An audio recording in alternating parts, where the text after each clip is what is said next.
Hello दोस्तों, आज इस वीडियो में हम लोग पढ़ने वाले हैं एक नए टॉपिक जिसका नाम है रेस्पिरेटरी सिस्टम, यानी श्वसन, जिसको हिंदी में कहा जाता है।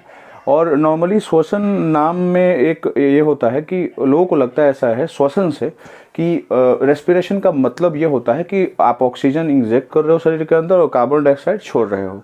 मेनली यही लोगों का सोचना होता है, लेकिन उस प्रोसेस को, मतलब हवा अंदर जाना और हवा छोड़ना, सिर्फ ये प्रोसेस अगर उसमें है तो उसको ब्रीथिंग कहा जाता है, लेकिन उसे श्वसन या रेस्पिरेशन नहीं कहते हैं। ठीक है, तो रेस्पिरेशन क्या होता है? रेस्पिरेशन का मतलब ये होता है कि ऑक्सीजन हमने लिया, उसके थ्रू शरीर में जो ग्लूकोज है उसको हमने तोड़ा और उससे हमने क्या प्राप्त करा? एनर्जी। तो ये सारा जो प्रोसेस होता है, ये जो पूरा प्रोसेस होता है, इसी प्रोसेस को कहा जाता है रेस्पिरेशन, जिसके बारे में वृहद तौर पे हम आगे पढ़ने वाले हैं।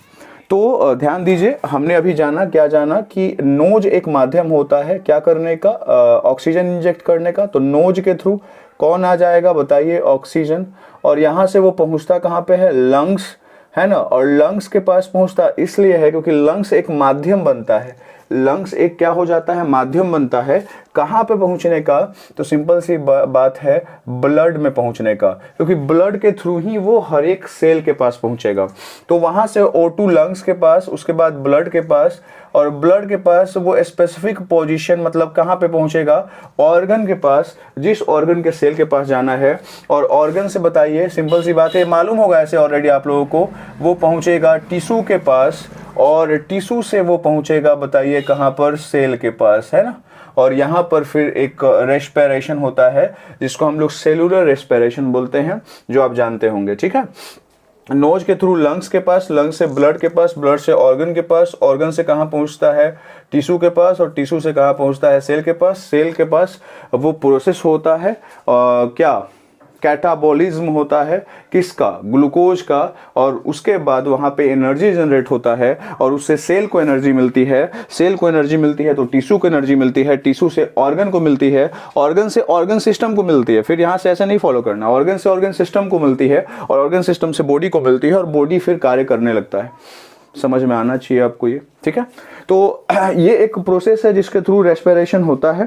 ठीक है, जिसमें होता क्या है? बड़ा सिंपल सा है। हम लोग जो खाते हैं, है ना, कार्बोहाइड्रेट, और वो जब ग्लूकोज के फॉर्म में रहता है, मतलब C6H12 एंड O6, ठीक है ना। ये ग्लूकोज का फॉर्मूला है, मालूम होगा। नीचे आप ग्लूकोज लिख सकते हैं। और ये ग्लूकोज के साथ जब हम श्वास अंदर जब लेते हैं तो हवा लेते हैं, लेकिन उसमें से यूज जो होता है वो किसका होता है? ऑक्सीजन का। वो भी कितने मॉलिक्यूल्स का यूज करते हैं? ऑक्सीजन के 6 मॉलिक्यूल्स का यूज करते हैं, क्योंकि बड़ा क्वांटिटी है तो मॉलिक्यूल्स एक से काम नहीं चलेगा। तो कितने यूज हो जाते हैं? 6 यूज हो जाते हैं। ठीक है, और जब ये दोनों कंबाइन करते हैं, ये जब दोनों कंबाइन होते हैं, तो यहां पर ग्लूकोज का क्या हो जाता है? आप बोल सकते हो कैटाबॉलिज्म हो जाता है ना। कैटाबॉलिज्म का मतलब ये हुआ, वो टूट जाता है, और टूट करके वो क्या बनाता है? कार्बन डाइऑक्साइड बनाता है। और वो भी कितना बनाता है? 6 मॉलिक्यूल्स बनाता है, क्योंकि क्वांटिटी बड़ी है तो सब कुछ उसी के आसपास बनेगा। और उसके बाद वो वाटर भी बनाता है, और कितने मॉलिक्यूल्स वाटर के? 6 बनाता है। और जो सबसे इंपॉर्टेंट है, जिसके लिए ये प्रोसेस बहुत ज्यादा जरूरी है, वो बनाता है, और वो आप जानना, मतलब आपको जानना चाहिए, वो क्या है आपका? 686 किलो कैलोरी, है ना, और जो एनर्जी है। ठीक है, ये आपका इतना एनर्जी वो प्रोवाइड करता है। 1 किलो कैलोरी में 1000 होता है, 686 है, इसमें 1000 से गुणा कर लीजिए, कैलोरी आ जाएगा। फिर उसके बाद आप उसको कन्वर्ट कर सकते हैं क्या? एनर्जी के फॉर्म में भी। और ये किस फॉर्म में भाई हमको मिलता है? ATP के फॉर्म में, है ना। एडिनोसाइन ट्राइफॉस्फेट ऐसा होता है इसका फुल फॉर्म। तो इस फॉर्म में आपको मिल जाता है क्या? बताइए जल्दी। एनर्जी मिल जाता है। ठीक है, तो ये एनर्जी हमको मिलता है, और इसी सिस्टम, जिस सिस्टम से हमको ये एनर्जी मिलता है, उसको हम क्या बोलते हैं? रेस्पिरेटरी सिस्टम बोलते हैं, है ना। और इसमें जो प्रोसेस यूज होता है वो कौन सा है? वो है रेस्पिरेशन। तो रेस्पिरेशन अगर कोई बोलेगी कि होता क्या है, तो आपको बताना है एक्वायर, यानी प्राप्त करना, है ना। एक्वायर एनर्जी, एक्वायर एनर्जी, यानी क्या प्राप्त करना बताइए, एनर्जी प्राप्त करना बाई, और किसके थ्रू हम कर रहे हैं भाई, तो सिंपल सी बात है कि इसमें सबसे बड़ा योगदान ऑक्सीजन का है, मतलब गैस के फॉर्म में, तो गैसियस एक्सचेंज। तो जब गैस एक्सचेंज होता है और उसके थ्रू हमें मिलता है क्या बताइए, एनर्जी, तो उसे हम लोग क्या बोलते हैं, रेस्पिरेशन बोलते हैं। तो acquire energy by gaseous respiration, ये आपका हो जाएगा गैसियस एक्सचेंज, इसको हम लोग क्या बोलते हैं, रेस्पिरेशन। और फिर से वही बात कि इसको हम लोग बोलते हैं इट इज ए, है ना, कैटाबोलिक प्रोसेस, कैटाबोलिक प्रोसेस, है ना, मतलब इसमें वो क्या होता है, टूटता है और टूट करके, है ना, मतलब ऑक्सीजन जुटता है और फिर उसके बाद वो तोड़ता है किसको, ग्लूकोज को, और ग्लूकोज जब टूटता है तो उसके द्वारा एनर्जी फाइंड आउट होता है। तो it is a catabolic process, और इसमें जो कैटाबोलिज्म होता है ना, वो किसका होता है, कैटाबोलिज्म ऑफ क्या, ग्लूकोज, है ना, ग्लूकोज जो है वो कैटाबोलिज्म के प्रोसेस से गुजरता है, यानी टूटता है वो। मुझे लगता है इतना दिमाग में आपके आ गया होगा, है ना। तो सिंपल सी बात है, गाड़ियों में पेट्रोल होता है, पेट्रोल जब क्या होता है, पेट्रोल से जब ऑक्सीजन का रिएक्शन होता है, वो उसमें जो मशीन लगा हुआ रहता है उसका काम यही है, तो उससे एनर्जी फाइंड आउट होता है। तो यहाँ पर सिंपल सी बात है, वहां पर उसको फ्यूल कहा जाता है, पेट्रोल और डीजल को। तो यहाँ पर भी हमारा फ्यूल जो होगा वो क्या हो जाएगा, fuel of the process of respiration, आप ये बोल सकते हैं, या फ्यूल ऑफ बॉडी भी बोल सकते हैं, वो क्या आपका हो जाएगा बताइए जल्दी, ग्लूकोज हो जाएगा। फ्यूल ऑफ बॉडी जो है वो आपका क्या हो जाएगा, ग्लूकोज, क्योंकि इसी से आपको एनर्जी प्राप्त हो रहा है, ठीक है। फ्यूल ऑफ बॉडी क्या हो जाएगा आपका, ग्लूकोज हो जाएगा, क्योंकि मेनली जो है ना वो एनर्जी आपको यहीं से प्राप्त हो रहा है, ठीक है। इसके बाद एक और चीज इसके बारे में लिखा जाता है कि एक ऐसा प्रोसेस है, तो आप बोलते हो it is a oxidation process. ये कैसा प्रोसेस है, ऑक्सीडेशन प्रोसेस है। और क्यों ऑक्सीडेशन प्रोसेस है, क्योंकि ऑक्सीजन जो है वो जुट रहा है किसके साथ, ग्लूकोज के साथ, है ना, तो उसको हम ऑक्सीडेशन बोलते हैं, आप ये जानते होंगे, है ना। ऑक्सीजन के साथ जुट करके एनर्जी प्राप्त कर रहा है, इसीलिए इसको हम लोग क्या बोलेंगे, ऑक्सीडेशन प्रोसेस। मुझे लगता है कि इतना दिमाग में आ गया होगा। चलिए हम बढ़ते हैं आगे।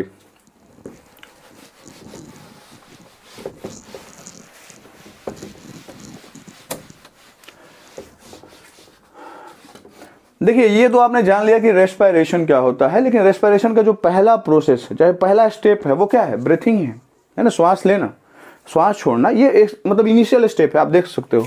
तो ब्रीथिंग के बारे में थोड़ा सा बात कर लेते हैं। ब्रीथिंग क्या होता है, तो ब्रीथिंग के बारे में कहा गया कि भाई ब्रीथिंग जो है वो दो तरह का होता है, एक होता है नॉर्मल ब्रीथिंग और एक होता है अबनॉर्मल ब्रीथिंग, है ना।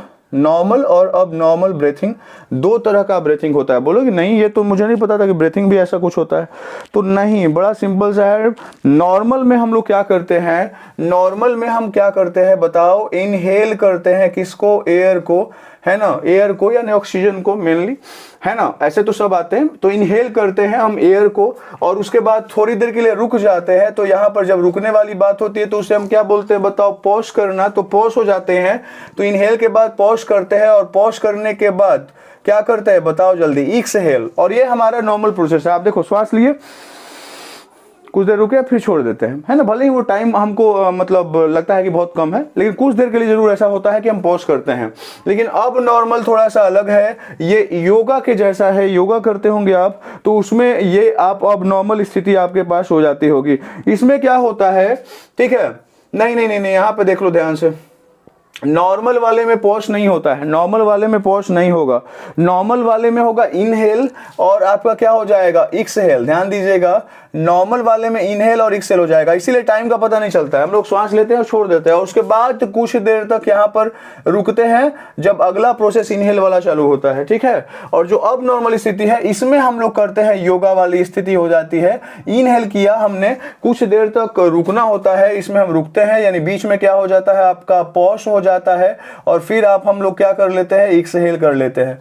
तो इनहेल, पॉज और एक्सहेल हम करते हैं ब्रीथिंग में, है ना, जब वो क्या हो, अब नॉर्मल स्थिति हो। नॉर्मल में हम क्या करते हैं, इनहेल करते हैं, पहले श्वास लेते हैं, एक्सहेल करते हैं तुरंत और उसके बाद कुछ देर तक रुकते हैं। ये नॉर्मल स्थिति होती है, ठीक है। तो इतना दिमाग में आ गया होगा। देखिए, अगर आप कंस्ट्रक्शन देखिएगा तो यहाँ पर ये आपका माउथ हो जाता है, फिर उसके बाद ऊपर बढ़ने पर, है ना। ये पूरा तो हम नहीं बना पाएंगे उस तरीके से, ऐसा बनना चाहिए, बट आई विल ट्राई कि भाई बन जाए। और यही होता है ना कंस्ट्रक्शन। यहाँ पे ये क्या हो जाता है आपका, नोज हो जाता है, ये वाला नोज हो जाता है, और यहाँ पे ये जो स्थिति है वो किसकी हो जाती है, आपकी माउथ की।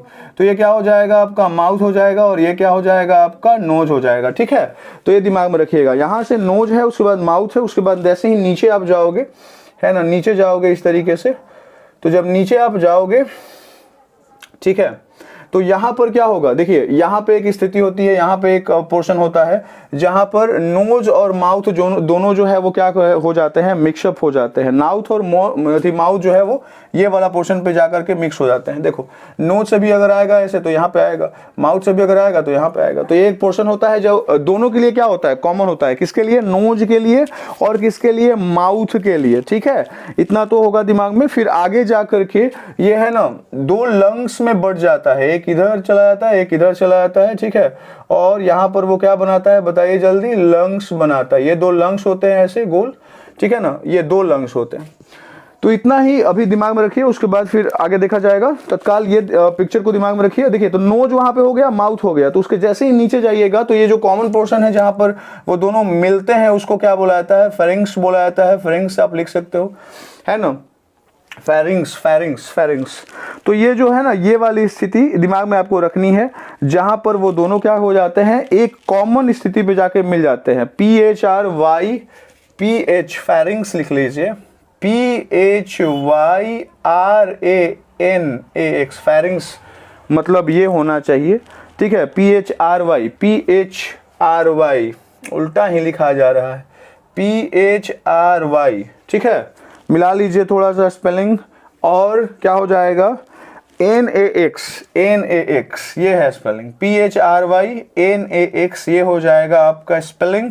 और ये कॉमन पोर्शन होता है जहां पर जाकर के वो नोज का पोर्शन और माउथ का पोर्शन क्या हो जाता है, मिल जाता है। ठीक है, इसको आप यहाँ पर आइडेंटिफाई कर सकते हैं एक तरीके से। यहाँ पे ये वाला पोर्शन जो है ना वो हो गया आपका फेरिंग्स। ठीक है, अब देखिए ध्यान से, इसके ऊपर भी एक स्ट्रक्चर होता है ऐसा, इस तरीके का। ठीक है, ऐसा एक स्ट्रक्चर होता है जिसको बोला जाता है, बताइए क्या। ये बहुत ही मतलब आसान तो नहीं कहेंगे, बट देखो ध्यान से देखो, इसका स्ट्रक्चर थोड़ा सा एप्पल जैसा है, लेकिन इसको कहा जाता है क्या, एडम्स एप्पल। ठीक है, एडम्स एप्पल इसे कहा जाता है।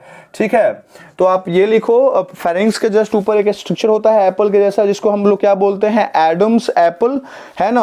और एडम्स एप्पल को ही हम हिंदी में बोलते हैं टेटुआ, है ना, बोलते हैं टेटुआ दबा देंगे, तो वही वाला होता है। एडम्स एप्पल को ही दबाने की बात होती है, जिससे हमारा जान प्राण सब न्यौछावर हो जाता है। और उसी के अंदर लैरिंग्स पाया जाता है, या साउंड बॉक्स। एडम्स एप्पल के अंदर अगर जाओगे, इन करोगे, तो आपको क्या मिलेगा, लैरिंग्स मिलेगा आपको। ठीक है, लैरिंग्स आपने नाम सुना होगा, है ना, आपने लैरिंग्स नाम सुना होगा। अगर नहीं सुना है तो आपने इसका तो नाम जरूर सुना होगा, उसको बोला जाता है साउंड बॉक्स, है ना। तो साउंड बॉक्स हो गया या लैरिंग्स हो गया, एडम्स एप्पल के अंदर ये होता है। और इसके अंदर भी एक होता है जिसको हम लोग क्या बोलते हैं, वोकल कॉर्ड बोलते हैं, आपने नाम सुना होगा, है ना। तो यही जो लैरिंग्स होता है, यही वाइब्रेट करता है, और इसी के वाइब्रेशन से क्या होता है, साउंड प्रोड्यूस होता है मनुष्यों में। और इसके अंदर जो वोकल कॉर्ड होता है, इसका लेंथ जो है वो डिसाइड करता है कि आपकी आवाज कैसी होगी। ये आपने पढ़ा होगा। तो लेंथ जो होता है वो मेन में ऐसा माना जाता है कि लगभग 1.25 बोल सकते हो, 1.75 to 2.25, आप इतना रेंज ले सकते हो। और ये क्या में होगा, सेंटीमीटर में। ठीक है, एक बार मैं चेक कर लेता हूं नीचे वाला पोर्शन की दिख रहा है कि नहीं। तो 1.25 ये नहीं दिख रहा है, तो मैं अब लिखने वाला हूं थोड़ा सा ऊपर, वहां पे मुझे लग रहा था ऐसा शक हुआ, तो मैं अब इसको मिटा देता हूं यहां पर इधर, और जो बाकी पोर्शन है वहां पे लिखने की कोशिश मैं करता हूं। ठीक है, तो देखिए यहां पर हुआ क्या कि हम बात कर रहे थे नॉर्मली किसकी, बताइए जल्दी, वोकल कॉर्ड की। तो वोकल कॉर्ड जो होता है, ये इसकी जो लंबाई होती है वो अलग अलग वेरी करती है। अगर बात किया जाए मेन में, तो ये हो जाता है 1.25 to 1.75 टू 2.25 सेंटीमीटर ये मेन में हो जाता है। और अगर बात करें वुमेन में तो ये हो जाता है 1.25 टू 1.75 सेंटीमीटर। यानी इसका जो लोएस्ट है इसका हाईएस्ट है, आप ये समझो, है ना। इसका जो लोएस्ट है इसका क्या है, हाईएस्ट है। और अगर हम चिल्ड्रन की बात करें तो चिल्ड्रन में आप ये दिमाग में रखना कि लगभग 1 टू 1.25 ये होता होगा, है ना, किस में, चिल्ड्रन में। तो सबसे जो छोटा होगा वोकल कॉर्ड वो किस में होगा, चिल्ड्रन में होगा।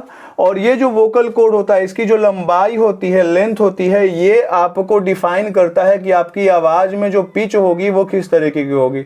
जिसका लंबा होता है उसका पिच क्या होगा, कम होगा, और जिसका छोटा होता है उसका पिच क्या होगा, ज्यादा होगा। तो सबसे ज्यादा पिच किसका होगा, इसका होगा। और पिच जिसका ज्यादा होता है उसका आवाज कैसा होता है, पतला हो जाता है, थीन हो जाता है। तो आवाज बड़ा ही मधुर या पतला तीखा भी बोल सकते हैं, वो बच्चों का होता है, मासूमियत वाला। वुमेन का उनके बाद, और मेन का तो भद्दा सा जो आप आवाज सुन रहे हैं ये वाला तो आपको दिख ही रहा होगा, समझ में मतलब सुनाई दे ही रहा होगा, है। तो ये हो जाता है, आपके दिमाग में आ गया होगा ये बात। ठीक है।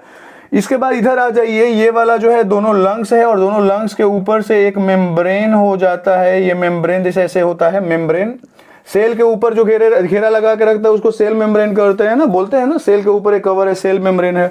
तो यहाँ पर ये जो लंग्स है, लंग्स के ऊपर एक घेरा है, इस लंग्स के ऊपर वाले घेरा को क्या बोला जाता है बताइए, प्लूवेरा कहा जाता है। दिमाग में रखिएगा नाम, प्लूवेरा, प्लूवेरा कहा जाता है। बोलेगा ये है क्या भाई, तो बोलेंगे मेम्ब्रेन है। और मेम्ब्रेन जो है वो क्या करता है, एक तरह से रक्षा करता है ना इंटरनल ऑर्गन को। तो ये आप ये दिमाग में रखना। तो ये एक लंग हो गया, एक लंग ये हो गया। इसके अंदर भी छोटे छोटे जो हैं वो पाए जाते हैं, है ना। एक बहुत ही इंपॉर्टेंट पार्ट आपके रेस्पिरेटरी सिस्टम का जिसको एल्वियोली कहा जाता है, इस वाले पार्ट को क्या बोला जाता है, एल्वियोली कहा जाता है। दिमाग में रखिएगा, एल्वियोली, है ना। इसको क्या कहा जाता है, ये जो छोटे छोटे यहाँ पे आपको दिख रहे होंगे स्ट्रक्चर, एल्वियोली कहा जाता है। इसका वर्क क्या है वो आगे बताया जाएगा, लेकिन ये दिमाग में रखिएगा कि इसका मतलब ये इसका नाम क्या है, एल्वियोली है, ठीक है। और इसका नंबर भी दिया हुआ रहता है। ये जो एल्वियोली है इसको बोला जाता है कि एक लंग में 15 करोड़ होता है। तो टोटल लंग्स कितने हो गए, 2, तो कितने हो जाएंगे आपके 30 करोड़ हो जाएंगे।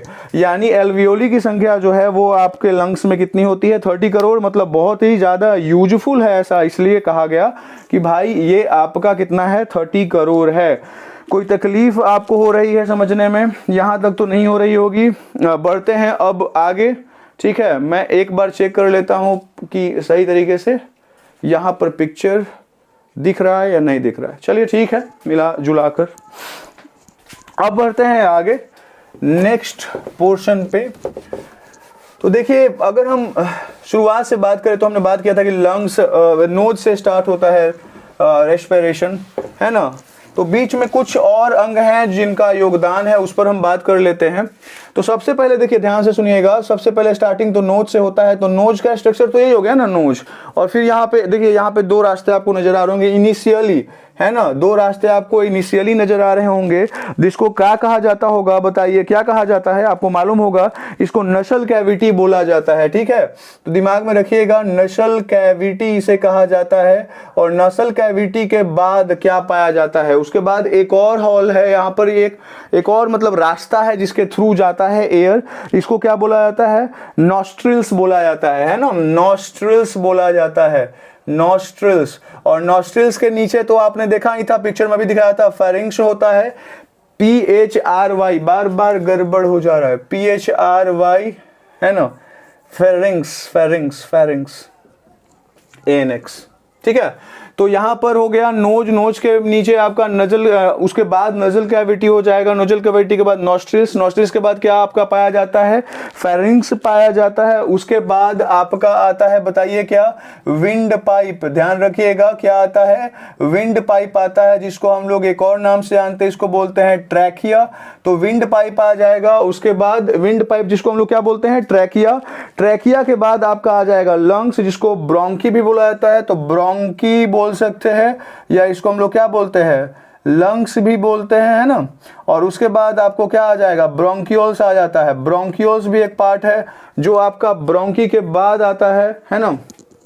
या लंग्स के बाद ब्रोंकियल्स, ब्रोंकियल्स में जब एयर पहुंचता है उसके बाद वो पहुंचता है कहां पर, अभी मैंने बताया था 15 करोड़ रहता है, उसका नाम क्या है, एल्वियोली। तो ठीक है, एल्वियोली के पास पहुंचता है, एल्वियोली के थ्रू ही वो जाता है कहां पर बताओ जल्दी, ब्लड के पास। एल्वियोली के थ्रू कहां जाता है, ब्लड के पास, और ब्लड के बाद तो आपको पूरा प्रोसेस पता है, ऑर्गन के पास, ऑर्गन से वो कहां जाएगा, टिश्यू के पास, और टिश्यू से कहां जाएगा बताइए, सेल के पास, और यहां पर फिर से क्या होगा आपका, सेलुलर रेस्पिरेशन, और एनर्जी उसको मिलेगा। ठीक है, और ये कहानी है। ऑक्सीजन यहां से जंप आउट करता है नजल कैविटी, नजल कैविटी से नोस्ट्रिल्स, नोस्ट्रिल्स से फेरिंग्स, फेरिंग्स से विंड पाइप, ट्रैकिया से होते हुए ब्रोंकियल्स के पास, ब्रोंकी के पास मतलब लंग्स के पास, लंग्स से उसी का एक छोटा भाग है ब्रोंकियल्स, वहां से होते हुए वो कहां जाएगा, एल्वियोली, एल्वियोली से वो कहां जाएगा, ब्लड, ब्लड से ऑर्गन, ऑर्गन से टिश्यू, टिश्यू से कहां पहुंच जाता है, वो सेल के पास पहुंच जाता है, और यहां पर वो प्रोसेस होता है, आपको मालूम होगा, सेलुलर रेस्पिरेशन।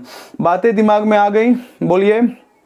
ठीक है, तो ये पूरा स्टेप होता है, यहां से ऑक्सीजन इस तरीके से जाता है और यहां पे पहुंचता है सेल के पास, और सेल पे के पास जो कार्बन डाइऑक्साइड बनता है वो फिर वापस लौट के इसी प्रोसेस से यहां पे पहुंच जाता है नोज के पास, और वापस चला जाता है बाहर। ठीक है, तो ये दिमाग में आप रखिएगा। ठीक है, अब बढ़ते हैं आगे। अब हम लोगों ने जान लिया यहां पर रेस्पिरेशन क्या होता है, उस रेस्पिरेटरी प्रोसेस के बारे में जानते हैं जिसके थ्रू ये एनर्जी प्रोड्यूस होता है। तो आप यहां लिख लो रेस्पिरेटरी प्रोसेस, है ना, वैसी प्रक्रिया जिससे एनर्जी फाइंड आउट होता है शरीर के लिए, उसे हम रेस्पिरेटरी प्रोसेस कहते हैं। तो इसमें होता है 4 स्टेप। कितने स्टेप होते हैं बताइए, 4 स्टेप होते हैं, और वो कौन कौन से, वो ऐसे नॉर्मली आपको मालूम चल गया होगा। एक होता है आपका एक्सटर्नल रेस्पिरेशन, दूसरा हो जाता है आपका ट्रांसमिशन ऑफ क्या बताइए, गैसेस का एक जगह से दूसरी जगह पहुंचाना। And the third one is internal respiration, है ना, इंटरनल हो जाता है रेस्पिरेशन। और जो फोर्थ होता है वो क्या हो जाता है आपका, सेलुलर रेस्पिरेशन, है ना। थर्ड क्या हो जाता है आपका, सेलुलर रेस्पिरेशन। तो ये 4 स्टेप है जिसमें आपका पूरा रेस्पिरेटरी प्रोसेस आपका हो जाता है। एक एक करके हम जानेंगे इसके बारे में। उससे पहले आपको ये मालूम होगा कि आपका रेस्पिरेटरी रेट क्या होता है। रेस्पिरेटरी रेट अगर आपको मालूम होना चाहिए, मतलब ये मालूम होना चाहिए रेस्पिरेटरी रेट कितना होता है, तो आपके दिमाग में ये आना चाहिए कि एवरेज वैल्यू जो है वो लगभग एक मनुष्य का कितना होगा, 18 हो जाएगा। ऐसे माना जाता है क्या, 16 to 22, ये वैरी करता है ना, लेकिन लगभग इसी के आसपास रहता है। तो हम 18 ले लेते हैं दोनों के, है ना, एकदम बीच सेंटर में 18 है, उसको हम ले लिया वैल्यू, है ना। यानी 18 टाइम्स वो करता है कितने मिनट में, तो 1 मिनट में। और यही रेट है आपका, है ना। 1 मिनट में कितनी बार, 18 बार या 16 से 22 बार, है ना। मैंने बात किया है किसका, नॉट मतलब ये श्वास लेने वाला, लेना और छोड़ना, मैंने पूरा रेस्पिरेशन ऑक्सीजन प्राप्त करने वाला प्रोसेस की बात मैं कर रहा हूं। तो ध्यान दीजिएगा यहां पर, ठीक है। अब यार एक और चीज याद रखिए कि जब हम श्वास लेते हैं तो एक बार में 1 टाइम में कितना जो एयर होता है वो इंजेक्ट होता है, माउथ के थ्रू नहीं, नोज के थ्रू। तो उसका भी वैल्यू है लगभग, ऐसा माना जाता है 452 कितना 500, है ना, इतना 450 to 500 क्या क्या क्या क्यूबिक मिलीमीटर। याद रखिएगा, मिलीमीटर क्यूब, क्यूबिक मिलीमीटर, है ना, क्यूबिक मिलीमीटर। क्यूबिक मिलीमीटर का मतलब ये होता है, मैं आपको समझाना चाहूंगा, क्यूबिक मिलीमीटर का मतलब ये होता है कि यदि कोई क्यूब है यहाँ पर और इस क्यूब की लंबाई जो है अगर 1 मीटर है, चौड़ाई 1 मीटर है, ऊंचाई 1 मीटर है, तो इसमें जितना भी एयर होगा वो क्या होगा, वो जाता है एक बार में, है ना। इतना एयर एक बार में चला जाता है ना। 450 to 500 मिलीमीटर क्यूब की बात हो रही है, क्यूबिक मिलीमीटर की। तो इतना में फिर से आपको गुना करना पड़ेगा ना, इतना में गुना करना पड़ेगा कितना से, 450 से, है ना। और जो वैल्यू आएगा उतना एयर जाता है, उतना मतलब एयर जाता है। देखने में तो बड़ा ही क्या बोल रहे हैं, बड़ा वैल्यू लग रहा है, लेकिन ठीक है। तो ये दिमाग में रखिएगा, बस आप इसको दिमाग में रख सकते हैं, ठीक है। तो 450 to 500, है ना, क्यूबिक मिलीमीटर हो रहा है, मिलीमीटर हो रहा है भाई। तो 1 मीटर, ये थोड़ा सा ज़्यादा वैल्यू हो जाएगा, इसको आप सुधार लीजिए, यहाँ पे 1 मिलीमीटर हो जाएगा, 1 मिलीमीटर, है ना। तो ये बहुत ही छोटा है, और फिर उसमें 450 से गुना करिएगा तो हाँ एक ठीक ठाक मात्रा आ जाता है। तो वही हमको और लग रहा था, मीटर हो जाता तो बहुत बड़ा अमाउंट हो जाता, लेकिन क्यूबिक मिलीमीटर होगा, ये दिमाग में रखिएगा, ठीक है। तो ये है आपका। अब एक करके जानते हैं सबसे पहला जो प्रोसेस है रेस्पिरेटरी प्रोसेस में वो क्या है, एक्सटर्नल रेस्पिरेशन। तो सबसे पहले हम जानेंगे एक्सटर्नल रेस्पिरेशन के बारे में और उसके बाद धीरे धीरे बाकियों के बारे में चर्चा करेंगे। तो चलिए शुरुआत किया जाता है। जो सबसे पहला प्रोसेस है वो कौन है, एक्सटर्नल रेस्पिरेशन, है ना, एक्सटर्नल रेस्पिरेशन। तो एक्सटर्नल रेस्पिरेशन में दो प्रोसेस होता है, ध्यान रखिएगा। एक्सटर्नल रेस्पिरेशन में दो प्रोसेस होता है। एक तो सबसे सिंपल सी बात है, एक होता है ब्रीथिंग, है ना, जिसके थ्रू हम लोग क्या करते हैं, एयर इंजेक्ट करते हैं शरीर के अंदर, है ना। और दूसरा क्या हो जाएगा, ब्रीथिंग एक प्रोसेस है और दूसरा हो जाएगा एक्सचेंज ऑफ गैसेज। याद रखिएगा, एक्सचेंज ऑफ गैसेज, है ना, गैसेज का आदान प्रदान करना किसी दूसरे अंग में, ठीक है। तो ब्रीथिंग प्रोसेस और एक्सचेंज ऑफ गैसेज, इन दोनों पे हम चर्चा करते हैं। होता क्या है, ध्यान से सुनिएगा। सबसे पहले हम बात करते हैं ब्रीथिंग की। तो ब्रीथिंग जो होता है, इसमें सिंपल सी बात है, दो प्रोसेस होता है। एक होता है आपका इनहेल, है ना, श्वास को अंदर करते हैं, और एक प्रोसेस होता है जिसको हम लोग क्या बोलते हैं, बताइए, एक्सहेल बोलते हैं। अब होता क्या है कि जब इनहेल करते हैं तो ये हम लेते हैं नाइट्रोजन, कितना परसेंट, 78%। फिर हम ले लेते हैं क्या, बताइए, ऑक्सीजन 21%। फिर हम ले लेते हैं CO2, वो कितना है, 0.03%। और भी बहुत सारे गैसेज है। तो वो सारा गैस जो है ना, वो हम लोग इनहेल करते हैं। जरूरी नहीं है कि मतलब हम एक खास ऑक्सीजन की जरूरत है तो ऑक्सीजन ही ले लेते हैं, सारा हम इंजेक्ट करते हैं शरीर के अंदर। लेकिन होता क्या है कि अगर मान लीजिए नाइट्रोजन की परसेंटेज इतना ज्यादा है, तो ये जैसे ही बाहर जाता है, मतलब अंदर जाता है, उसी तरीके से वो बाहर निकल जाता है। तो एक्सहेल जब करते हैं तो 78% नाइट्रोजन आपका ऐसे ही बाहर आ जाता है। बोलेंगे ऐसा क्या है, तो सिंपल सी बात है, नाइट्रोजन यहाँ पे किस फॉर्म में है, बताइए, प्योर फॉर्म में है। और प्योर फॉर्म में जो है वो यूज नहीं कर पाता है शरीर हमारा। जैसे आपने वहां पर आपने देखा था कि एक राइजोमियम नाम का बैक्टीरिया होता है, वो दलहन पौधा के नीचे रहता है। तो हवा में जो नाइट्रोजन होता है प्योर फॉर्म में, वो नाइट्रेट्स में बदलता है, तो पेड़ पौधा यूज कर पाता है, नहीं तो यहाँ पर ही नहीं होगा। ये कहानी है।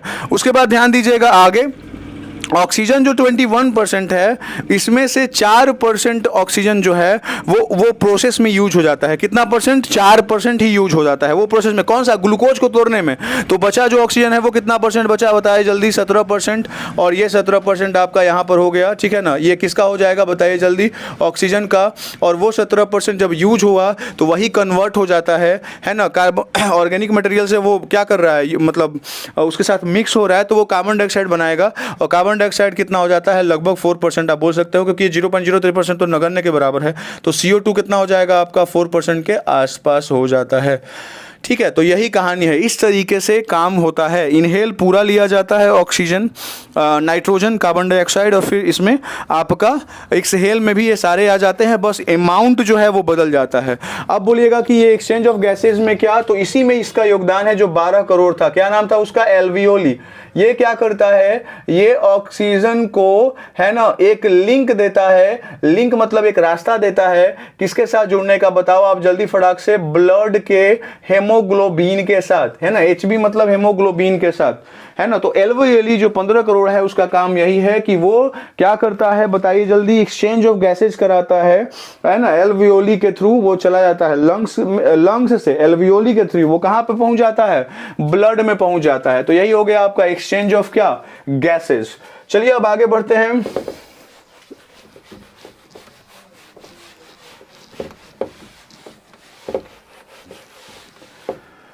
ठीक है, अब आगे जानते हैं। देखिए क्या होता है, transportation of gases, transportation of gases, है ना। उसमें आपने दूसरा स्टेप देखा था, ट्रांसपोर्टेशन, है ना। 4 स्टेप थे, तो इसमें हम दूसरा स्टेप में पहुंच गए, ट्रांसपोर्टेशन ऑफ क्या, गैसेज। गैसेज का ट्रांसपोर्टेशन जो है वो किस तरीके से होता है ना। तो दिमाग में रखिएगा, सबसे पहले लंग्स से हमें किसको लेके जाना पड़ता है, ऑक्सीजन को। और दूसरा जो उम्मीदवार है वो कौन सा है, कार्बन डाइऑक्साइड, उसको लेके जाना होता है, ठीक है। तो इन दोनों को एल्वियोली जो है वो सहायता करता है। स्पेशली एल्वियोली सहायता किसको करता है, ऑक्सीजन को, है ना, हेमोग्लोबिन के साथ मिलकर परिवहन करता है। कौन, ऑक्सीजन। ऑक्सीजन जो है वो हेमोग्लोबिन के साथ मिल जाता है ना, आप ये कह सकते हैं। और जब ये ऑक्सीजन हेमोग्लोबिन के साथ मिक्स हो जाता है, तो हेमोग्लोबिन कहाँ पाया जाता है, ब्लड में। तो हेमोग्लोबिन का मुख्य काम यही है। एक तो यह है कि इसकी उपस्थिति के कारण ब्लड जो है वो रेड आपको दिखता है। हेमोग्लोबिन के कारण ही आपके ब्लड का जो कलर होता है वो कैसा दिखता है बताइए, रेड होता है। एक कारण तो है, बट हेमोग्लोबिन ऑक्सीजन का क्या है, एक प्रकार से वाहन है जो लेके जाता है ऑक्सीजन को लंग्स से कहां पर, सेल के पास पहुंचाता है। क्या माध्यम बनकर भाई, किसका माध्यम बना करके, एक गाड़ी के जैसा, है ना, ये दिमाग में रखिएगा। तो यानी हेमोग्लोबिन जो है वो सिंपल सी बात है, वो क्या होता है, कंबाइन होता है ऑक्सीजन के साथ और वो एक कंपाउंड बनाता है जिसको हम लोग बोलते हैं अनस्टेबल कंपाउंड। बोले गए अनस्टेबल कंपाउंड क्या होता है, वैसा कंपाउंड को अनस्टेबल कंपाउंड कहा जाता है जिसको आप आसानी से अलग कर सकते हैं या मिला सकते हैं। तो अनस्टेबल कंपाउंड है, इसलिए इसमें ऑक्सीजन आराम से क्या हो जाता है, बोल सकते हो मिल जाता है और अलग भी हो जाता है, मिल भी जाता है और क्या हो जाता है, अलग भी हो जाता है आसानी से। इसलिए ये ज्यादा डिफिकल्टी पैदा नहीं करता है। और इस तरह के, मतलब जिसमें हेमोग्लोबिन के साथ ऑक्सीजन जुड़ा हुआ हो, इस तरह के ऑक्सीजन को ऑक्सी हेमोग्लोबिन कहा जाता है। याद रखिएगा, ऑक्सी हेमोग्लोबिन कहा जाता है जब ऑक्सीजन जुड़ता है किसके साथ बताइए, हेमोग्लोबिन के साथ। ठीक है, इतना दिमाग में आपके होगा। अब मैंने आपको इतना बता दिया, इसमें मैंने बताया था ना कि एक होता है जानवर जिसका नाम है कॉकरोच, उसमें हेमोग्लोबिन नहीं होता, इसलिए उसको जब, मतलब वो डेथ कभी आपने देखा होगा, किया हुआ, तो उसका जो ब्लड होता है वो कैसा होता है, वाइट होता है, वाइटिश होता है ना, क्योंकि उसमें हेमोग्लोबिन नहीं पाया जाता है। कॉकरोच में हेमोग्लोबिन नहीं पाया जाता है। एक और सवाल जो पूछा जाता है एग्जाम में वो कि अमाउंट ऑफ हेमोग्लोबिन बताइए, थोड़ा सा अमाउंट ऑफ हेमोग्लोबिन ब्लड में बताइए, क्या ये फिक्स होता है, तो बिल्कुल ज्यादा भी नहीं होना चाहिए, कम भी नहीं होना चाहिए। तो भगवान ने एक फिक्स कर दिया, बोला क्या कि 14 to 16 मिलीग्राम, है ना, 14 to 16 मिलीग्राम, मिलीग्राम में, है ना, हेमोग्लोबिन की मात्रा को पर मिलीलीटर, है ना, 1 मिलीलीटर में मिलीग्राम, तो याद करना में आसान हो जाएगा, मिलीलीटर यहां पर है और ये भी क्या है, मिलीग्राम है। तो 14 से 16 मिलीग्राम हेमोग्लोबिन की मात्रा होती है पर मिलीलीटर, यानी पर मिलीलीटर नहीं भैया, ये मैंने लिख दिया गड़बड़, 100 मिलीलीटर में। ठीक है ना, कितना मिलीलीटर में, 100 मिलीलीटर। 100 मिलीलीटर अमाउंट अगर ब्लड का है, 100 मिलीलीटर अगर अमाउंट है ब्लड का, उसमें कितना, 14 से 16 मिलीग्राम जो होगा वो क्या हो जाएगा, अमाउंट हो जाएगा किसका, हेमोग्लोबिन का। ठीक है, अब क्या होता है, नॉर्मल सी बात है, ऑक्सीजन के साथ जब वो पहुंचता है, हेमोग्लोबिन के साथ जब ऑक्सीजन पहुंचता है कहां पर, सेल के पास, तो वहां पर ग्लूकोज टूटता है और क्या पैदा करता है, एनर्जी पैदा करता है। ठीक है, वहां पर क्या पैदा करता है, एनर्जी। तो ध्यान रखिए, ये तो दिमाग में आ गया होगा। यानी होता क्या है ये आप दिमाग में रखिएगा, यहां पर ग्लूकोज होता है, ग्लूकोज जब ऑक्सीजन के साथ रिएक्शन करता है ना, तो क्या बनाता है बताइए जल्दी, 6 O2 रहता है यहाँ पर, ये ग्लूकोज है, तो ये 6 कार्बन डाइऑक्साइड बनाता है, मेन यही है, और 2 तो और मैंने बता ही दिए हैं। तो जब ये तैयार होता है वहां पर, तो ये इसको भी तो बाहर निकलना होगा ना, क्योंकि ये शरीर को नुकसान पहुंचाएगा, ये शरीर के लिए यूजफुल नहीं है, इसका कोई यूज वैसा नहीं है। तो कार्बन डाइऑक्साइड को बाहर कैसे निकाला जाए, है ना, तो बाहर निकालने में भी हेमोग्लोबिन सहायता करता है। लेकिन ध्यान रखिएगा, 10% टोटल जितना बनता है कार्बन डाइऑक्साइड मॉलिक्यूल, उसका 10% ही लेके वो जाता है। 6 बना है तो उसमें से 1 बाहर वो लेके जाता है, बाकी 5 कहते हैं कि अरे हमको काहे नहीं लेके जा रहे हो। तो इसके पीछे जो हेमोग्लोबिन है वो कारण बताता है, वो बोलता है कि यदि आप अपना एटॉमिक वेट निकालोगे तो आपका 44 ग्राम के आसपास आ जाता है, और मैं जब ऑक्सीजन का निकाल रहा हूं, ये तो CO2 का हो गया, ऑक्सीजन का निकालने पर वो 32 ग्राम के आसपास आता है। तो आपसे वेट कम है तो हम उसको लेके जा सकते हैं कैसे घुसिया के, है ना, अपन गाड़ी में। लेकिन आपका ज्यादा है, मेरा पंक्चर हो जाएगा, है ना, जो भी गाड़ी है, तो इसलिए मैं आपको लेके नहीं जाऊंगा, है ना। तो यहां पर वही बात हो जाती है, हेमोग्लोबिन जो है वो 10% ही लेके जाता है, 10% ऑक्सीजन को वो अपने साथ लेके जाता है, और उसके बाद वो सेम प्रोसेस होता है वहां पर, और वो बाहर निकल जाता है नोज के थ्रू, है ना। लेकिन बच गए कितने परसेंट, 90% बच गए। सिंपल सी बात है, 100% में 10% खत्म, तो 90% बच गए। अब ये 90% कैसे जाएंगे, तो ब्लड में और भी बहुत सारे ऐसे कंपोनेंट होते हैं, जैसे एक होता है सोडियम, ध्यान दीजिएगा, एक होता है क्या सोडियम, उसके बाद होता है कैल्शियम, उसके बाद होता है कैल्शियम, उसके बाद होता है मैग्नीशियम, ध्यान रखिएगा मैग्नीशियम, और उसके बाद हो जाता है पोटेशियम, है ना, पोटेशियम।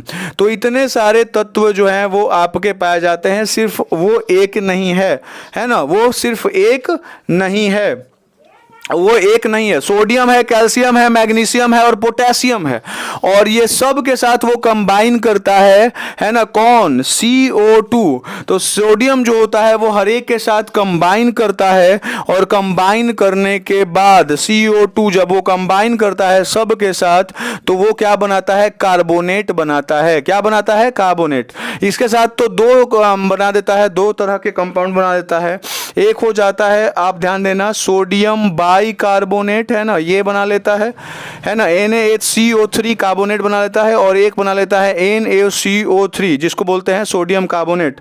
सोडियम बाइकार्बोनेट को बोला जाता है, बताइए जल्दी, वॉशिंग सोडा। ध्यान रखिएगा, क्या बोला जाता है, वॉशिंग सोडा बोला जाता है, वॉशिंग सोडा, वॉशिंग सोडा नहीं, वॉशिंग सोडा नहीं भैया, वॉशिंग सोडा इसको कहा जाता है, ये तो हो गया बेकिंग सोडा, बेकिंग सोडा ये हो जाएगा आपका, इसको बोला जाता है बेकिंग सोडा, ध्यान रखिएगा, बेकिंग सोडा, और ये हो जाएगा आपका क्या, वॉशिंग सोडा। तो सिंपल सी बात है, थोड़ा सा अलग टाइप का है, यानी जिसमें धोने की ज़रूरत है, वॉशिंग करने की ज़रूरत है, उसमें पानी नहीं है, एच नहीं है, मतलब है ना, एच से दिमाग में रखिएगा ना, एच रहना चाहिए ना पानी के लिए, तो बस वही है, थोड़ा सा उल्टा पड़ जाता है, बट आप दिमाग में रखिएगा। सोडियम बाइकार्बोनेट बेकिंग सोडा, और सोडियम कार्बोनेट क्या हो जाएगा, वॉशिंग सोडा, और बाकी जो है वो भी बनाते हैं। कैल्शियम क्या बना लेता है, CaCO3 कैल्शियम कार्बोनेट, ये हो जाता है MgCO3 मैग्नीशियम कार्बोनेट, और ये हो जाएगा पोटेशियम कार्बोनेट KCO3, है ना, पोटेशियम कार्बोनेट। तो ये सारे तत्व जो हैं वो मतलब मिक्स करते हैं किसके साथ, कार्बन डाइऑक्साइड के साथ, और फिर ब्लड के थ्रू ही वो वापस आ जाते हैं, है ना। वहाँ पर हेमोग्लोबिन जो है वो हेल्प नहीं करता है कार्बन डाइऑक्साइड को, तो ये सारे तत्व उनके उपस्थिति में, अनुपस्थिति में ये क्या करते हैं, मदद करते हैं। मुझे लगता है कि इतना दिमाग में आ गया होगा, ठीक है। अब ध्यान दीजिए आगे, यहाँ पर तो इतना जान लिया। बहुत बार क्या होता है ना कि हम लोग जब गाड़ियों के पीछे चलते हैं या कोई शहर में जाते हैं, वहाँ पे जहाँ पे पोल्यूशन बहुत ज़्यादा होता है, और जब हम लोग क्या कर लेते हैं, बहुत ज़्यादा जब हम एक गैस इंजेक्ट कर लेते हैं शरीर के अंदर, जिसको नाम है, बताओ जल्दी, क्या, कार्बन मोनोऑक्साइड।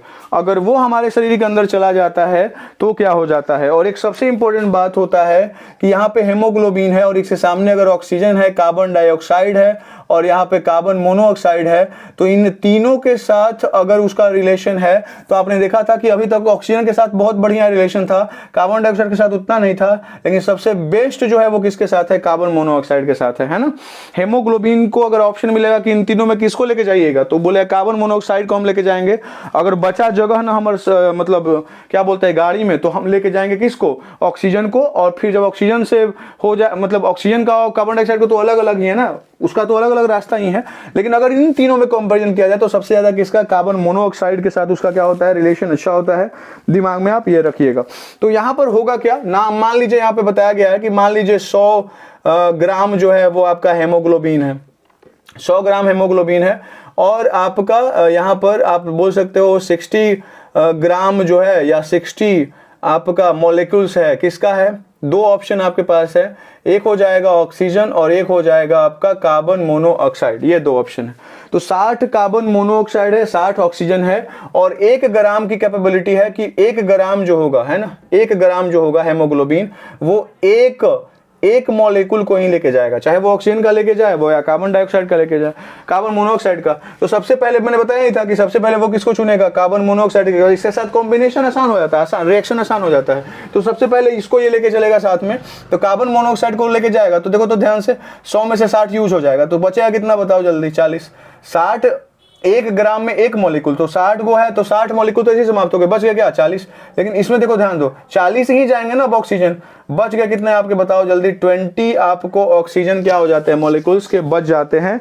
यानी आप ध्यान दीजिएगा, यानी इनको जितनी चाहिए मात्रा में हेमोग्लोबिन वो मात्रा नहीं मिलती है। इसलिए हम कह सकते हैं, क्या कह सकते हैं कि CO जो होता है क्या करता है, क्या कर देता है, बताइए जल्दी, decreasing the amount of oxygen, decreasing the amount of क्या, oxygen टू कंबाइन विथ क्या, कंबाइन विथ हेमोग्लोबिन। हेमोग्लोबिन के साथ कंबाइन करने का जो अमाउंट है वो डिक्रीज कर लेता है, बिकॉज वो मैक्सिमम यूज कर लेता है खुद का। ठीक है, दिमाग में ये रखिएगा। अब देखिए ध्यान से, जब यानी कौन, हेमोग्लोबिन जब वो रिएक्शन करता है किसके साथ, कार्बन मोनोऑक्साइड के साथ, कार्बन मोनोऑक्साइड के साथ, तो वो एक बनाता है तत्व जिसको बोलते हैं कार्बोक्सी हेमोग्लोबिन। कार्बोक्सी हेमोग्लोबिन, याद रखिएगा, हेमोग्लोबिन बनाता है, कार्बोक्सी हेमोग्लोबिन बनाता है जब कार्बन मोनोऑक्साइड के साथ वो कंबाइन करता है। और ये वाला जो कंपाउंड बनता है, इसकी खासियत ये होती है कि ये स्टेबल होता है, और पीछे आपने देखा था कि अनस्टेबल भी था। स्टेबल मतलब क्या हो जाएगा, इसको मिला तो लीजिएगा आसानी से, लेकिन इसको अलग करना मुश्किल हो जाएगा। और ये जब हेमोग्लोबिन से मिल रहा है, मतलब किससे मिल रहा है बताइए जल्दी, ब्लड से मिल रहा है। जब ये हेमोग्लोबिन से मिल रहा है मतलब क्या से मिल रहा है, ब्लड से मिल रहा है। और जब ये ब्लड से मिलता है तो क्या करता है, एक फॉर्म्ड करता है एक चीज, उसका नाम क्या है, WBC, है ना। इसकी मात्रा को वो क्या कर देता है, इंक्रीज कर देता है। और जब ये इंक्रीज हो जाएगा WBC, नॉर्मल सी बात है, अब इंक्रीज करने के पीछे बहुत सारा साइंस होगा। एक कारण ये भी हो सकता है, या एक कारण ये भी है कि भाई जैसे ही कार्बन मोनोऑक्साइड जाता होगा, ये जो है ना एक्टिव हो जाता है। WBC क्या है भाई, शरीर मतलब लड़ने की क्षमता बढ़ाता है, तो ये एक्टिव हो जाएगा, और ज्यादा एक्टिव होने से इसकी मात्रा क्या हो जाएगी, इंक्रीज हो जाएगी। और इंक्रीज होने से एक बीमारी हो जाती है जिसको हम लोग बोलते हैं, बताओ जल्दी, ब्लड कैंसर। जब आपके ब्लड में है ना इंक्रीज हो जाएगा WBC की मात्रा, तो क्या हो जाती है, आपको ब्लड कैंसर हो जाती है। और इसको एक और नाम से बोलते हैं ल्यूकोमिया, ल्यूकेमिया भी बोलते हैं, है ना। क्योंकि यहां पर ध्यान रखिएगा, WBC का एक और नाम क्या है, ल्यूकोसाइट है। ल्यूकोसाइट एक नाम है, इसलिए उसी से जुड़ा हुआ एक नाम रख दिया गया, बीमारी का नाम क्या है, ल्यूकेमिया। समझ में आ गया। और ये जो कैंसर होता है, ब्लड कैंसर, इसमें एक गैस यूज होता है, ये पूछा जाता है एग्जाम में, वो कौन सा गैस है जिसका यूज होता है, तो दिमाग में रखिएगा, रेडॉन, है ना, जो बहुत ही आराम से तो नहीं मिलता होगा, है ना, इसीलिए ये थोड़ा सा महंगा है ट्रीटमेंट इसका। तो बढ़ते हैं अब आगे।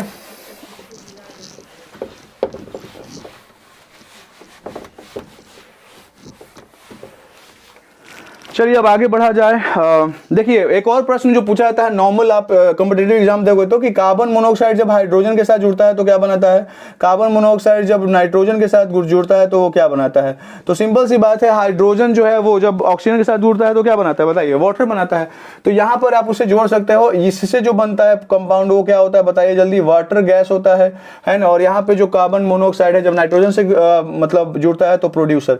याद करने का ट्रिक है, कंफ्यूजन नहीं होना चाहिए। एच जो है, एच इसका जुड़ाव जो है ना वाटर से है, बिकॉज H2 होता है, उससे आप दिमाग लगा सकते हैं। तो ये क्वेश्चन एक नॉर्मल आपको एग्जाम में देखने को मिल जाता है। अब बढ़ते हैं आगे।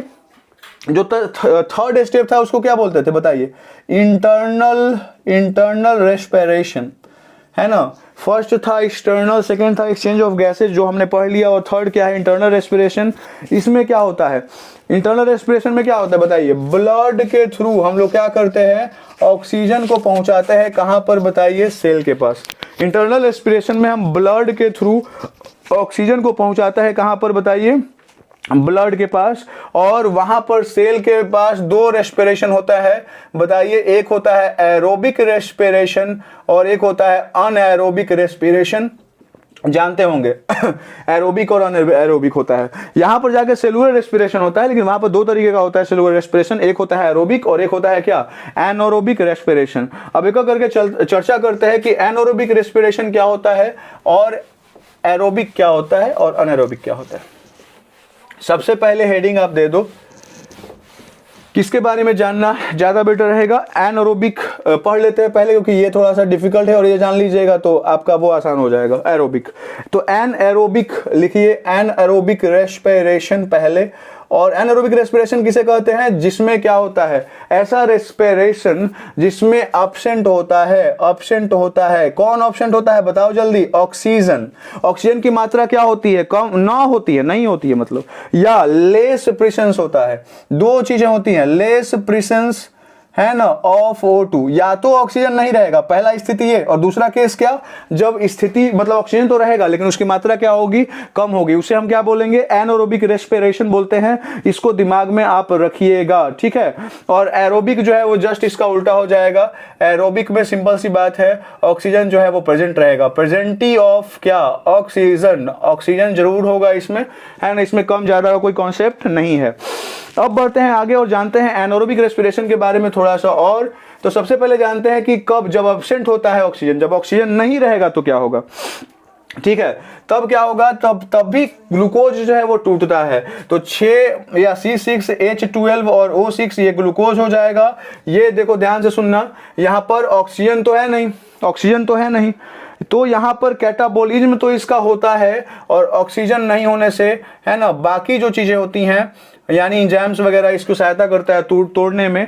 और जब ऑक्सीजन की अनुपस्थिति में, है ना, जब ऑक्सीजन नहीं रहेगा और जब ये टूटता है तो ये एक बनाता है मॉलिक्यूल्स, क्या बनाता है, तो बताइए 2H2, देखिए कोई याद आ रहा है कुछ, 2H2, H5 एंड OH, है ना, ये एक मॉलिक्यूल बनाता है जिसको हम लोग बोलते हैं इथाइल एल्कोहल। यानी यही है मेन आदमी जो वाइन को क्या करता है, आदमी नहीं बोलेंगे इसको, तत्व को, है ना, इथाइल एल्कोहल, एल्कोहल, है ना, इथाइल एल्कोहल आप लिख सकते हैं, इथाइल एल्कोहल, और इसी से क्या बनता है, शराब बनता है। तो याद रखिएगा इसका फॉर्मूला H2O5OH होता है।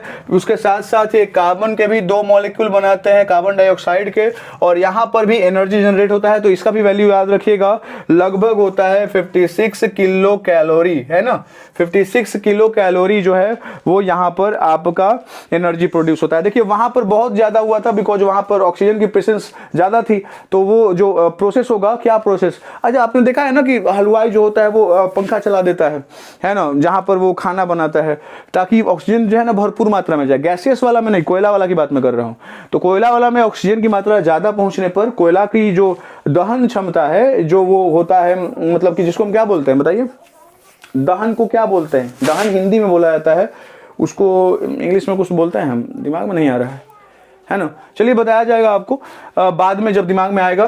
तो वहां पर क्या होता है कि जैसे ही ऑक्सीजन की मात्रा ज्यादा हो जाती है, वो उसमें जो क्या बोलते हैं, एनर्जी प्रोडक्शन की जो क्षमता है वो अपने आप क्या हो जाती है, बढ़ जाती है। यहाँ पे ऑक्सीजन ना है, इसलिए ऑक्सीजन जो है वो बहुत ही ना के बराबर, यानी मतलब बहुत उससे तो कम है, 686 था, और यहाँ पे कितना है, 56 किलो कैलोरी है, इतना ही एनर्जी प्रोड्यूस होता है। और इस प्रोसेस को हम लोग बोलते हैं, बताइए जल्दी, है ना, जब ऑक्सीजन की अनुपस्थिति में ऐसा करते हैं तो उसको बोलते हैं फर्मेंटेशन, और फर्मेंटेशन को ही हम लोग हिंदी में बोलते हैं किण्वन। याद रखिएगा, फर्मेंटेशन को हम लोग क्या बोलते हैं बताइए, किण्वन कहते हैं। और इसका खोज किसने किया था, डिस्कवरी किसने किया था, अगर कोई पूछ देगा तो आप बता सकते हो कि इसका खोज करने वाले का नाम क्या है, लुईस पाश्चर है, लुईस पाश्चर आप बोल सकते हैं, ठीक है। लुईस पाश्चर नाम के वैज्ञानिक थे जिन्होंने, है ना, इस वाले प्रोसेस को के बारे में लोगों को बताया। देखिए इसी प्रोसेस का नतीजा है कि मिल्क जो है वो क्या हो जाता है, कर्ड में चेंज हो जाता है ना। इसी प्रोसेस का नतीजा है कि ब्रेड जो है वो बनता है ना, ईस्ट के द्वारा। और इसी प्रोसेस का नतीजा है कि वाइन बनता है, शराब बनता है ना। कौन सा प्रोसेस का नतीजा है बताइए जल्दी, है ना, वो है आपका फर्मेंटेशन, है ना। तो ये भी एक मतलब जरूरी हो जाता है ब्रेड के लिए, मिल्क के लिए, और ये नहीं भी रहेगा तो चल सकता है ना। अब आगे बढ़ा जाए, अब जानते हैं कि ये तो हुआ कि ऑक्सीजन जो है वो क्या होता है, अनुपस्थित रहता है। तो हर बार अनुपस्थित नहीं रहता है, कभी कभी ऑक्सीजन रहता तो है बट मात्रा उसकी क्या होती है, कम हो जाती है। अब वो वाली स्थिति के बारे में हम लोग जानते हैं, ध्यान से सुनिएगा और समझने की कोशिश करिएगा। अब जानते हैं सेकंड केस जिसमें बताया गया था in less presence of oxygen, in less presence of oxygen, यानी ऑक्सीजन की मात्रा जब क्या होगी, कम होगी, तब क्या होगा। देखिए सबसे पहले कम कब होगी, जब हम एक्सरसाइज करेंगे तो हम लोग श्वास तो लेते हैं बड़ा हाई स्पीड में, फिर भी नहीं पहुंच पाता उतना जितना चाहिए। एक्सरसाइज करते समय, है ना, दौड़ते समय, या कोई भी हम काम करते हैं, हार्डवर्क करते हैं, स्विम करते समय, उस समय ऑक्सीजन सही मात्रा में हमारे शरीर के सेल तक नहीं पहुंचता है, तो वहां पर यह प्रोसेस होता है। क्या होता है, यहां पर ग्लूकोज जो है वो टूटता तो जरूर है, C6H12O6, है ना, C6H12O6 ये टूटता तो जरूर है ना, लेकिन इसको भरपूर ऑक्सीजन नहीं मिलता है, यानी 6 मॉलिक्यूल ऑक्सीजन के तो जरूर नहीं मिलेंगे। अब वो कितना है वो आप दिमाग में रखिएगा, मतलब ये आप मतलब पता कर लीजिएगा सर्च मार के। लेकिन वो जो प्रोडक्शन करता है चीजों का, है ना, जैसे वहां पर उसने क्या किया था, इथाइल अल्कोहल बनाया था, यहाँ पे वो बनाता है एक सब्सटेंस, है ना, इसको दिमाग में रखिएगा 2H3, है ना, 2H3 CHOH COOH ये आपका हो जाएगा, ठीक है, CHOH COOH। तो 2CH3 CHOH COOH ये, और इसको क्या बोला जाता है, ये 2 मॉलिक्यूल्स हैं क्योंकि आगे 2 लगा हुआ है, इसको स्पेशल नाम से जाना जाता है। जैसे वहां पर इथाइल अल्कोहल था, इसको बोला जाता है पायरुविक एसिड, ठीक है, PYURIC, पायरुविक एसिड आप बोल सकते हैं इसको, है ना। पायरुविक एसिड का निर्माण करता है ना। और ये पायरुविक एसिड जो है वो आगे एक रूप ले लेता है किसका, लैक्टिक एसिड का। किसका रूप ले लेता है, लैक्टिक एसिड का, क्योंकि यहां पर भी ऑक्सीजन की अनुपस्थिति है। तो सबसे पहले वो ग्लूकोज बदलेगा पायरुविक एसिड के फॉर्म में, ऑक्सीजन नहीं ज्यादा नहीं होने के कारण, और पायरुविक एसिड भी जो है वो बाद में चेंज हो जाएगा किसमें, बताइए जल्दी, लैक्टिक एसिड के फॉर्म में वो क्या हो जाता है, चेंज हो जाता है, ठीक है। और जब ये मसल्स के बीच में जाते हैं, और ये जो लैक्टिक एसिड हो जाता है, जब ये मसल्स के बीच में जाते हैं, तो उसी के द्वारा जो है वो आपको फिर क्या होता है, टायर्ड महसूस कराता है, उस जगह पर क्या पैदा करता है, पेन पैदा करता है। वो कौन है, तो लैक्टिक एसिड है, जो हमें क्या करता है, दर्द महसूस, जकड़न महसूस कराता है उन जगहों पर। और सिचुएशन तो आपने जान ही लिया, रनिंग, स्विमिंग, एक्सरसाइज ये सब करोगे तो आपको ये होगा। ध्यान से सुनिएगा, जो एनोरबिक रेस्पिरेशन होता है उसको एक और नाम से जाना जाता है, और वो क्या है वो मैं आपको बताने वाला हूं। ध्यान से सुनिएगा, जो एनोरबिक रेस्पिरेशन होता है ना, एनोरबिक रेस्पिरेशन होता है, इसको बोलते हैं कि भाई ये एक साइकिल करता है, और वो साइकिल क्या है, ग्लाइकोलाइसिस है ना, क्या है, ग्लाइकोलाइसिस, है ना। ये यानी एनोरबिक रेस्पिरेशन जो होता है, आप ध्यान से सुनिएगा, जो एनोरबिक रेस्पिरेशन होता है उसको बोला जाता है कि ग्लाइकोलाइसिस साइकिल ये करता है। कैसा साइकिल करता है, ग्लाइकोलाइसिस साइकिल करता है। ग्लाइकोलाइसिस साइकिल मतलब हो गया यही कि ऑक्सीजन का यूज बहुत ज़्यादा न करता है, और उसके थ्रू वो एनर्जी भी ज़्यादा प्रोवाइड नहीं कराता है हम लोगों को, ठीक है। तो ये दिमाग में रखिएगा। तो ये जो साइकिल होता है, ग्लाइकोलाइसिस साइकिल, जो आपने जाना है ना, एनोरबिक रेस्पिरेशन का एक मतलब बोल सकते हैं कि एक अनदर नाम है। और क्या, इसको खोजा किसने, ये पूछा जाता है आपसे कि ग्लाइकोलाइसिस साइकिल जो है वो खोजा किसने, तो याद रखिएगा इम्बेडॉन एक वैज्ञानिक थे जिन्होंने खोजा था, एक नाम ये है। उसके बाद है मायरोहॉफ, याद रखिएगा, मायरो HOLF हॉफ, और एक आपका हो जाएगा, और उनका लास्ट में लगा हुआ है पूरा नाम क्या लिखना है, पर्सन। और ये तीनों जब मिल जाते हैं तो क्या बनाते हैं, EMP, इससे आप याद कर सकते हैं। और इसीलिए इस वाले साइकिल को बोला जाता है EMP साइकिल भी, है ना। क्यों, क्योंकि ये सारे वैज्ञानिक जो मिल करके इसके बारे में पता लगा है ना। एनोरबिक रेस्पिरेशन एक ग्लाइकोलाइसिस साइकिल के द्वारा पूरा होता है ना, कंप्लीट होता है, और उसका खोज किसने किया, इन वैज्ञानिकों ने किया था, ठीक है। होता क्या है, बड़ा सिंपल सा है, नॉर्मल सी बात है, आप ये ध्यान रखिएगा। एनोरबिक रेस्पिरेशन में आप ये ध्यान रखिएगा, जो वही ग्लाइकोलाइसिस साइकिल है, इसमें क्या होता है, ग्लूकोज होता है, ग्लूकोज जो है वो टूटता है, और वो क्या बनाता है, क्या बनाता है, पायरोइक एसिड बनाएगा। पीए मतलब क्या हो गया, पायरोइक एसिड बनाता है, और उसके साथ साथ वो क्या बनाता है, एनर्जी प्रोड्यूस करता है। और कितना, ATP, है ना, 4 ATP एनर्जी वो प्रोड्यूस करता है। ध्यान रखिएगा, ग्लूकोज टूटता है, 2 पायरोइक एसिड बनाता है, और कितना, 4 ATP वो क्या करता है, प्रोड्यूस करता है। और फिर बाद में ध्यान दीजिएगा, वो जो 4 ATP जो प्रोड्यूस करता है ना, उसमें से जो 2 ATP है, 2 ATP माइनस कर लीजिए, 2 ATP इसका यूज हो जाता है इस प्रोसेस को कंप्लीट करने में। तो बाद में क्या हो जाता है, ये जो ग्लूकोज हो जाता है, इसका जो फाइनल रिजल्ट होता है वो क्या होता है कि 2 पायरोइक एसिड तो रहेगा, लेकिन यहाँ पर वो जो 4 ATP था उसमें से 2 ATP यूज हो गया, तो ये क्या हो जाएगा, 2 ATP ही बचेगा, है ना। यानी 4 एटीपी में से कुछ मतलब 2 एटीपी इस प्रोसेस को पूरा करने में यूज हो जाता है। आप ये बोल सकते हैं कि पायरुविक एसिड को तोड़ने में यूज हो जाता है, ठीक है। और ये आपका फाइनल रिजल्ट है ना। तो आप ये दिमाग में आपके आ गया होगा। और ये पूरा प्रोसेस जो होता है वो क्या बोलते हैं, ग्लाइकोलाइसिस साइकिल बोलते हैं, है ना। अब आगे बढ़ते हैं, जो सबसे लास्ट है वो क्या है, मतलब इस वाले में रेस्पिरेशन में इंटरनल में क्या है, एरोबिक रेस्पिरेशन, है ना।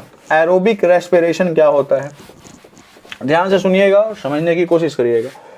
एरोबिक रेस्पिरेशन जिसमें आपको बताया ही गया है कि ऑक्सीजन जो है वो एकदम 100% मौजूद रहेगा, इसके बिना तो पॉसिबल नहीं है। तो इसमें क्या हो जाता है, C6H12O6 जो है वो कंबाइन करता है किसके साथ, ऑक्सीजन के 6 मॉलिक्यूल के साथ। वो क्या बनाता है, कार्बन डाइऑक्साइड के 6, ये तो पहले लिखा गया इसलिए मैं फास्ट लिख रहा हूँ। और वो बनाता क्या है, वाटर के 6 मॉलिक्यूल। और वो क्या प्रोड्यूस करता है, एनर्जी प्रोड्यूस करता है, कितना, 686 किलो कैलोरी प्रोड्यूस करता है, या एटीपी में के फॉर्म में वो प्रोड्यूस करता है। लेकिन वहां पर आपने देखा था कि उसमें 2 साइकिल थे, इसमें कितने साइकिल है, 2 है। एक क्या था, ग्लाइकोलाइसिस था, एक था ग्लाइकोलाइसिस जो पहले में यूज हो रहा था, है ना। और एक ग्लाइकोलाइसिस भी इसमें होता है, और उसके साथ साथ एक होता है क्रेब्स साइकिल, है ना, ये भी इसमें क्या होता है, यूज होता है। तो अगर एनोरबिक है तो उसमें सिर्फ ये वाला होता है, ग्लाइकोलाइसिस वाला होता है। और यदि वो एरोबिक हो गया तो उसमें एक और साइकिल ऐड हो जाता है ताकि वो एनोरबिक को कन्वर्ट कर दे किस में, एरोबिक में, जिसका नाम क्या है, क्रेब्स साइकिल। दिमाग में ये आ गया होगा, है ना। नाम क्यों पड़ा क्रेब्स साइकिल, क्योंकि इसका खोज यानी एरोबिक का खोज जो किया था वो किसने किया था, हेनरी क्रेब्स ने किया था। हेनरी क्रेब्स, याद रखिएगा, है ना। इसकी खोज किसने की थी, हेनरी क्रेब्स ने की थी, स्पेशली क्रेब्स साइकिल की, है ना। तो इसीलिए उनके नाम पर नाम पड़ गया आपका क्रेब्स साइकिल, ठीक है। अब ध्यान रखिए इसमें होता क्या है ना। यहां पर आपके दिमाग में ये आ रहा होगा कि क्या होता है, ग्लूकोज जो है वो यहां पर टूटता है ना। ग्लूकोज टूटता है तो क्या बनाता है, बताइए जल्दी, 2 पायरुविक एसिड बनाता है, और उसके साथ साथ प्लस यहां पर आप बोल सकते हो कितना, फाइनल कितना था, कितने एटीपी बनाता है, 2 एटीपी बनाता है। कितने एटीपी बनाता है, 2 एटीपी। ग्लूकोज जब टूटता है तो 2 पायरुविक एसिड बनाता है और 2 एटीपी वो क्या करता है, फॉर्म करता है। इसमें क्या होता है ना कि एक जो पायरुविक एसिड है वो जब टूटता है तो यहां पर वो 18 एटीपी एनर्जी जो है वो प्रोड्यूस करता है। कितना, 18 एटीपी प्रोड्यूस करता है एनर्जी। और एक में 18 है तो एक और 18 हो जाएगा, यानी 18 एटीपी और हो जाएगा। तो टोटल जो इनका कंबाइन जो रिजल्ट होगा क्रेब्स साइकिल के बाद वो कितना हो जाएगा, बताइए जल्दी, 18 36 और 2 कितना हो जाएगा, 38 एटीपी एनर्जी जो है वो प्रोड्यूस करता है ना। और इसका पता किसने लगाया भाई, हेनरी क्रेब्स ने, जिन्होंने बताया कि भाई आप ग्लाइकोलाइसिस के बाद भी एक प्रोसेस है जो होगा, और वो क्या है, वो काम क्या करता है, वो इसको तोड़ने का काम करता है। किसको तोड़ने का काम करता है, बताइए, यानी पायरुविक एसिड को। इससे पहले मैंने बोला था कि पायरुविक एसिड को नहीं, पूरा प्रोसेस को करने में।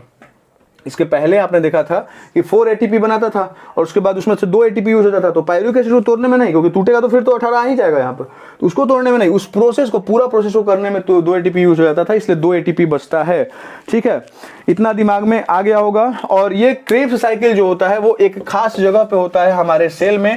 आपने सेल के बारे में पढ़ा होगा, तो सेल के हर एक अंग के बारे में आपके दिमाग में होगा बातें। अब बातें थोड़ी सी और हो जाती हैं लास्ट में। वो क्या है, जो क्रेब्स साइकिल होता है, ध्यान से सुनिएगा, ये आपका होता है कहां पर, ये आपका होता है साइटोप्लाज्म में। साइटोप्लाज्म में होता है। बोले साइटोप्लाज्म कहाँ होता है, तो देखिए ये अगर सेल है तो इसके अंदर ये क्या हो जाता है, न्यूक्लियस। और यहाँ पर ये वाला जो है ना, इसमें एक लिक्विड होता है ना, थिक टाइप उसी को हम बोलते हैं साइटोप्लाज्म। और यहाँ पर एक पाया जाता है ऐसा अंग, इसको हम लोग क्या बोलते हैं, बताइए जल्दी, माइटोकॉन्ड्रिया, शायद पता होगा। तो क्रेब्स साइकिल कहाँ पे होता है, साइटोप्लाज्म में होता है ना। और साइटोप्लाज्म में भी, है ना, आप ये कह सकते हैं कि स्पेशल जगह वो कौन सा है, तो वो है क्या, माइटोकॉन्ड्रिया है ना। और माइटोकॉन्ड्रिया में जब क्रेब्स साइकिल होगा तो कितने एटीपी बनेंगे, बताओ जल्दी, 38 एटीपी, है ना, जो बहुत ही बड़ा अमाउंट है। इसीलिए माइटोकॉन्ड्रिया को क्या कहा जाता है, power house of the cell कहा जाता है, power house of the cell, क्योंकि बहुत बड़ी अमाउंट में क्या हो रहा है, एनर्जी का निर्माण हो रहा है। बातें समझ में आपको आ गई, है ना। अब एक और लास्ट में, है ना, थोड़ा सा इंपॉर्टेंट जो बातें हैं उसको क्लियर कर लेते हैं। देखिए ये क्वेश्चन पूछा जाता है कि जो फिश होता है वो किससे श्वास लेता है, तो फिश जो है वो किससे श्वास लेता है, बताइए जल्दी, गिल्स के द्वारा श्वास लेता है ना। जो ह्यूमन होता है वो किसके द्वारा श्वास लेता है, ह्यूमन। तो सिंपल सी बात है, हम लोग किससे लेते हैं? लंग्स से लेते हैं। जितने भी मैमल होते हैं वो किससे लेते हैं बताइए? मैमल जितने भी होंगे जो बच्चे जन्म देते हैं, अंडे नहीं, तो वो क्या से मतलब क्या से श्वास लेते हैं? लंग्स के द्वारा ही श्वास लेते हैं, दिमाग में रखिएगा। अर्थवर्म जो है ना वो उसको बड़ा कठिनाई होता है बरसात के सीजन में, क्योंकि वो स्पेशल ऑर्गन नहीं है, उसके पास गिल्स नहीं है फिश के जैसा कि वो वाटर से ऑक्सीजन को ये ग्रहण कर ले। तो वो किससे श्वास लेता है बताइए जल्दी? स्किन से लेता है। अगर मैं बात करूं अर्थवर्म की तो ये हो जाएगा। फ्रॉग जो है ना वो भी क्या करता है? वो दो तरीके से करता है, एक स्किन से करता है और एक वो क्या करता है? लंग्स से करता है। लंग्स से कब करता है? जब वो क्या कहाँ पे रहता है? लैंड पे। और स्किन से कब करता है? जब वो कहाँ पे रहता है? वाटर में, है ना। बातें समझ में आ गई आपको? ठीक है। इंसेक्ट जो है वो अगर कोई पूछ दे कि अगर इंसेक्ट है तो वो किससे करता होगा, तो इंसेक्ट जो है वो क्या करता है? डायरेक्टली ट्रैकिया से वो है ना वो कर लेता है। वो स्पेशल ऑर्गन ऊपर वाला नहीं है, नोज नहीं है, नोस्ट्रल्स नहीं है, डायरेक्टली स्टार्टिंग कहाँ से उसका होता है? ट्रैकिया से, जिसको हम लोग विंड पाइप के नाम से जानते हैं, है ना। तो ये हो जाएगा आपका। फिर एक और सवाल पूछता है कि एव्स ये जो होते हैं, यानी जो स्पेशली बर्ड्स हैं वो किससे श्वास लेते हैं, है ना। तो चिड़िया जो है वो श्वास किससे लेता है? ये दिमाग में रखिएगा। ये भी श्वास लेते हैं आपको किससे? लंग से ही श्वास लेते हैं। ठीक है। तो ये इंपॉर्टेंट कुछ चीजें थी जो आपको लास्ट में याद रखनी है।